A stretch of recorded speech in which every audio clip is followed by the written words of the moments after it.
இனிமே இங்க நான் தான் ரங்கராய சக்திவேல்னு அந்த டயலாக் வந்ததுக்கு அப்புறமா சோஷியல் மீடியால எல்லா இடத்துலயும் வந்து நான் ஒரு விஷயம் பார்க்குறேன். கமல் சாருக்கு அப்புறம் இவர் தான் அந்த இடத்த பிடிக்க போறாரு. ஸோ கமல் சார் வந்து இவருக்கு அந்த இடத்த வந்து இது பண்ணியிருக்காரு அப்படின்லாம் சொல்றீங்க. நான் வந்து ஒன்னே ஒன்று சொல்லணும்னு ஆசைப்படுறேன். தேவர் மகன் ஒரு படம் இருக்கு.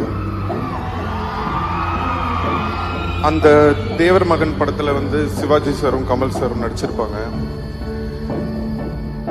அப்போ சிவாஜி சார் கூட கமல் சார் நடிச்சதுனால it doesn't mean Sivaji sir இடத்துல போய் கமல் சார் உட்காந்துக்கிட்டாருன்னு அர்த்தம் கிடையாது.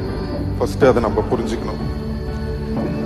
அதோட அர்த்தம் என்னன்னா, சிவாஜி கணேசன் சார் அவர் ஒரு மிகப்பெரிய லெஜெண்ட். அவர் இடத்த யாராலையும் பிடிக்க முடியாது. அவருக்குன்னு ஒரு இடத்த அவர் வந்து கிரியேட் பண்ணி வச்சிட்டாரு. ஆனா அதே மாதிரி கஷ்டப்பட்டு உழைச்சு நடிச்சு நெட்டையா குட்டையா அழகா அசிங்கமா விதமான கேரக்டர் நம்ம யோசிச்சு கூட பார்க்க முடியாத அளவுக்கு அவ்வளோ உழைப்ப போட்டு கஷ்டப்பட்டு தான் அவர் அந்த இடத்துக்கு வந்தாரே தவிர சும்மா அப்படி வந்து அவருக்கு அப்புறம் நான் அவர் உட்காரல. அதுதான் நம்ம உலக நாயகன் கமல் சார். ஸோ யாரோட இடமும் யாருக்கும் அப்படி ஈஸியா கிடைச்சிடாது. அதுக்காக உழைக்கணும். நீட் தேர்வு இல்லாத மருத்துவத்துறை சார்ந்த படிப்புகளுக்கு Vinayaka mission school of allied health science, Salem, Chennai, Pondicherry.